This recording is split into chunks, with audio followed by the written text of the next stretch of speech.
वापस उतना का उतना घाटा वापस कर दिया। इसका सीधा सा मतलब ये भ्रष्टाचार की वैतरणी है। उस वैतरणी से जो भ्रष्टाचारी उनको पकड़ा जाए और विद्युत निगम विद्युत के ही लोग चलाएं, स्थायी प्रकृति के कार्य हैं।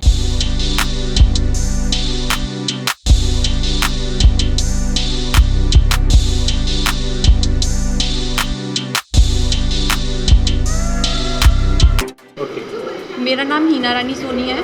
मैं आर्यभट्ट कॉलेज की स्टूडेंट रही हूँ और मेरा एज ए JEN राजस्थान में सिलेक्शन हुआ है। इसलिए मैं सभी बोर्ड ऑफ डायरेक्टर और प्रिंसिपल सर सभी को शुक्रिया अदा करना चाहती हूँ। इस कामयाबी के पीछे आर्यभट्ट कॉलेज का बहुत बड़ा योगदान रहा है। Thank you.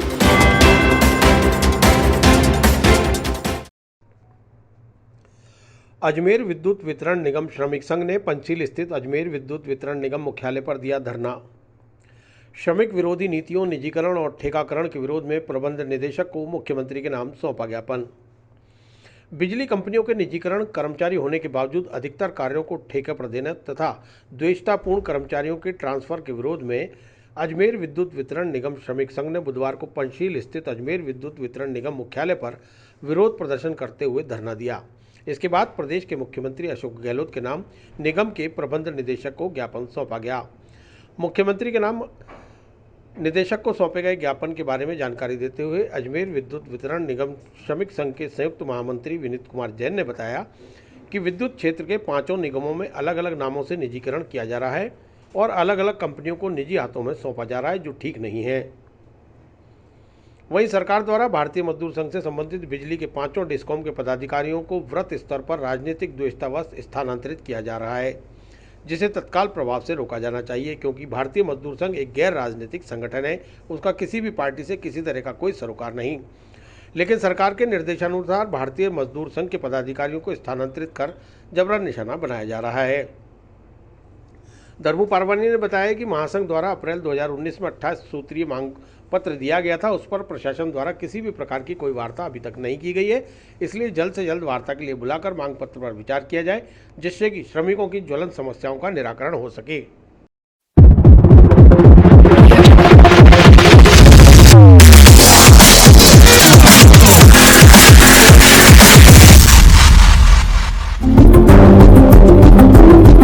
राजस्थान विद्युत श्रमिक महासंघ के आह्वान पर अजमेर विद्युत वितरण निगम श्रमिक संघ द्वारा डिस्कॉम मुख्यालय पंचशील नगर में आज ये 1 दिवसीय धरने का आयोजन किया गया है, जिसमें डिस्कॉम के सभी 10 जिलों के प्रतिनिधियों ने भाग लिया है। कोरोना गाइडलाइन की पालना करते हुए ये धरना दिया जा रहा है और इसके अंदर हमारी मुख्य मांग है डिस्कॉम के अंदर जो निजीकरण को बढ़ावा दिया जा रहा है उसको बंद किया जाए। आउटसोर्सिंग के माध्यम से चाहे FRT हो, GSSO का संचालन का कार्य हो या लोडिंग अनलोडिंग का कार्य हो और बिल बांटने का काम, बिल छापने का काम और रीडिंग लेने का काम, मीटर बदलने का काम, नए SCO जारी करने का काम, ये जो ठेकेदार की प्रथा के माध्यम से कराया जा रहा है उसको बंद किया जाए। निगमों में नए कर्मचारियों की भर्ती हो और जो राजनीतिक द्वेषता से जो हस्तांतरण किए गए हैं वो तुरंत प्रभाव से निरस्त किए जाएं। ये हम सबकी मांग है। ये अभी पहले हमने वृत्त मुख्यालयों पर धरना दिया था, अभी डिस्कॉम मुख्यालय पे अगर ये हमारी मांगें समय रहते पूरी नहीं होगी तो जयपुर के अंदर विद्युत भवन पर लगातार क्रमिक धरना पूरे डिस्कॉम के, अजमेर डिस्कॉम के साथ साथ पूरे राजस्थान के जो अन्य डिस्कॉम्स हैं 5 डिस्कॉम, उसके कार्यकर्ता और पदाधिकारी वहाँ धरना देंगे। क्रमिक लगातार वो धरना चलेगा और जो 20 सितंबर से प्रस्तावित है तो उसके अंदर हम सभी अपनी सहभागिता निभाएंगे। आज का हमारा ये धरना पूरे राजस्थान व्यापी है, हर डिस्कॉम पर धरना लगा है। हमारा स्पष्ट कहना है कि जो राज्य सरकार बिजली निगमों का निजीकरण करने जा रही है, हमारा इसमें विरोध है।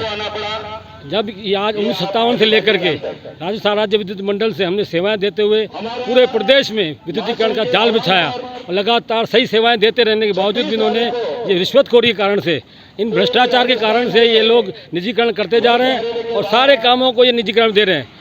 मैं ये पूछना चाहता हूँ, जब आपने यहाँ पर 60,000 कर्मचारी भर्ती कर रखे हैं तो निजी क्षेत्रों को आप क्यों दे रहे हो ठेके प्रथा में? और ठेके प्रथा का मतलब सीधा सा ये है कि इनके यहाँ पर कमीशन खोरी होती है। मैं मुख्यमंत्री जी से पूछना चाहूँगा कि आज ये परिस्थितियाँ उन्होंने ऐसे क्यों बना रखी है कि राज्य में बिजली एक सुचारू उद्योग है और यहाँ पर अगर ये जो भी व्यवस्था है, अव्यवस्था है, उसको दूर करने की बजाय ये कर्मचारियों का कमी कर रहे हैं। हम तो स्पष्ट कह रहे हैं कि आज ये सेवा का महकमा है और इतना विस्तृत महकमा है कि हमको यहाँ पर 2 लाख कर्मचारी चाहिए और 2 लाख कर्मचारी राज्य की सेवा करें, बिजली की सेवा करें, लेकिन वहाँ पर कर्मचारी नियुक्त नहीं करके ये ठेकेदारी प्रथा के माध्यम से शोषण कर रहे हैं और मिली भगत करके पूरे विद्युत तंत्र के तहस नहस करने में तुले हुए हैं। दुर्घटनाएं बढ़ रही है। मुख्यमंत्री महोदय फिर आग्रह करना चाहूँगा कि भ्रष्टाचार को जांचे।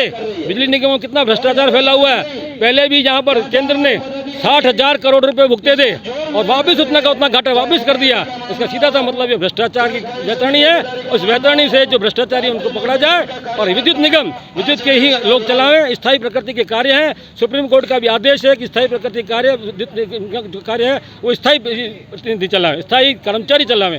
इसी मांगों को लेकर के हम चल रहे हैं यहाँ पर। और बाकी तो बिजली जो भत्ता ये इन्होंने 100 रुपये कर रखा है, अत्यंत 150 रुपये कर रखा है, जो भी करा बहुत ही कम कर रखा है। हम ये कहते हैं कि बिजली हमको फ्री मिलनी चाहिए उपयोग के लिए। हम ये कहते हैं कि हमारे पदोन्नतियाँ होनी चाहिए, भर्तियाँ बराबर होनी चाहिए। राज्य में बेरोजगारी है, बेरोजगारों की बजाय यहाँ पर रोजगार दीजिए। आप ठेका प्रथा के माध्यम से क्यों इन अधिकारियों के पेट भर रहे हो? मैं तो स्पष्ट कर रहा हूँ कि अगर हर अधिकारी की स्थिति ये है आज यहाँ पर कि आज यहाँ धरना लगा हुआ है और हमारे MD श्रीमान भाटी जी यहाँ से कहीं भाग गए, तो कैसा आश्चर्य है। मुझे तो आश्चर्य होता है कि कैसे इन्होंने अधिकारी बिठा रखे हैं जो यहाँ से भगोड़े कहलावे। मैं ये भी कहना चाहता हूँ, यही भाटी जी हैं जिन्होंने यहाँ पर 5 रुपये यूनिट के हिसाब से इनको दिया टाटा वालों को, और आज हम 20 रुपये यूनिट खरीद रहे हैं। 15 रुपये पर यूनिट हम बिजली निगम ज़्यादा देगा तो बिजली निगम घाटे में जाएगा? तो नहीं जाएगा। कैसे जाएगा? कैसे चलेगा? ये फायदे में रहेगा? ये बताओ आप। ये बात स्पष्ट है कि जो फायदा मुख्यमंत्री जी को देना था वो देना चाहिए जनता को, बजाय ये टाटा कंपनी और निजी कंपनियों को देकर मुनाफाखोरी बनपा करके और रिश्वतखोरी का ये आलम चलावे। हमारा ये पुनः मांग है।